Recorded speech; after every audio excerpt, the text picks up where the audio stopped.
Hello friends, welcome to this very important discussion. The video you are about to watch is from the House Foreign Affairs Subcommittee on Africa, addressing a critical issue, the ongoing massacres of Christians in Nigeria. The hearing was officially titled Conflict and Persecution in Nigeria, and it falls under the House Foreign Affairs Committee. From my time on USERV, I can tell you with certainty that the world is not paying enough attention to the growing humanitarian disaster in Nigeria. Despite its strategic importance as Africa's most populous country, these warning lights are flashing because of the systematic religious persecution driven primarily by Islamists, and it's going unaddressed.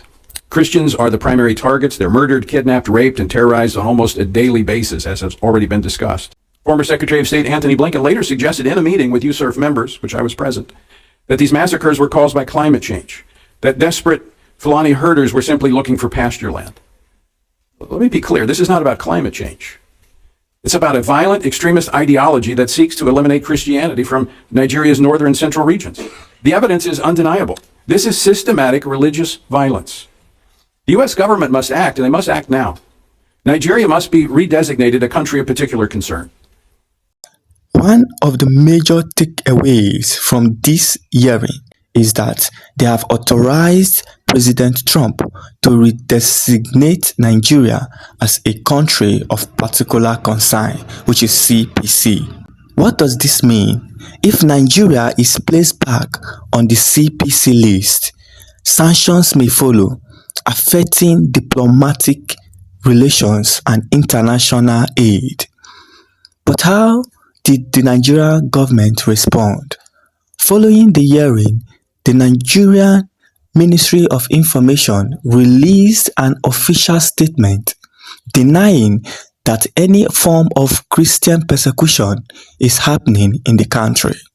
But let's be honest, facts don't lie. For over a decade, Christian communities have been under attack. According to the statement made by a Reverend Father from Makurdi, more than 55,000 Christians have been brutally murdered in Nigeria in the last 10 years alone.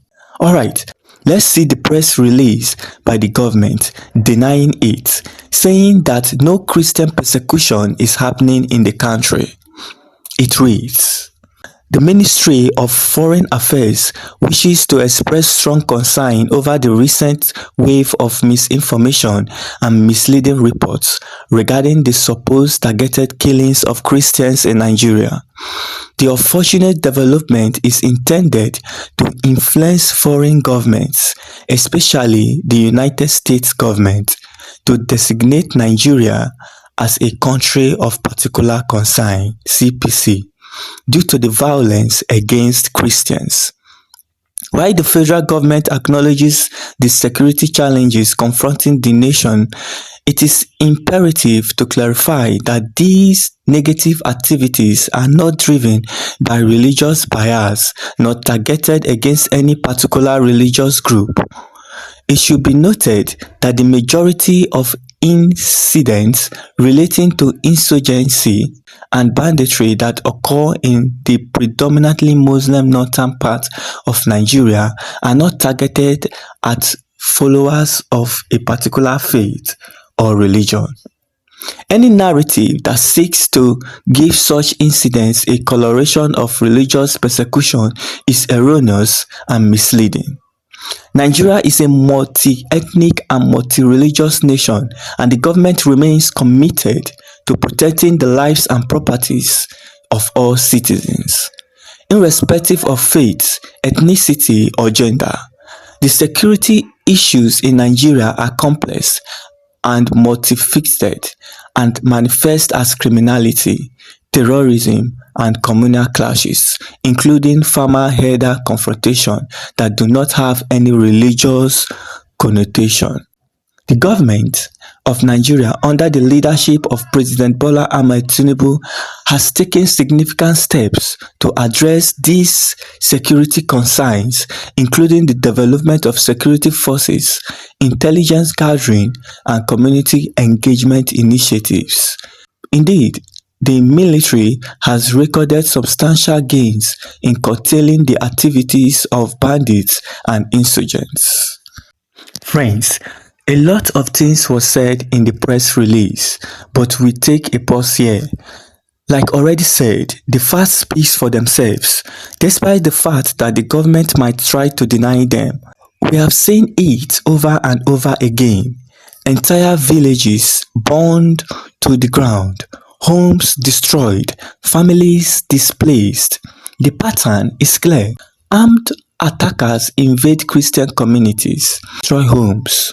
They burn down the entire community, leaving nothing behind. The survivors flee, never able to return to their ancestral land, because these attackers put in serious terror in the minds of the people, so they will never come back.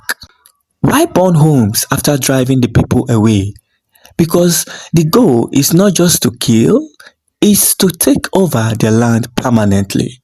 This is happening in Kaduna, Plateau, Benue and many other parts of Nigeria, yet the government continues to downplay the situation.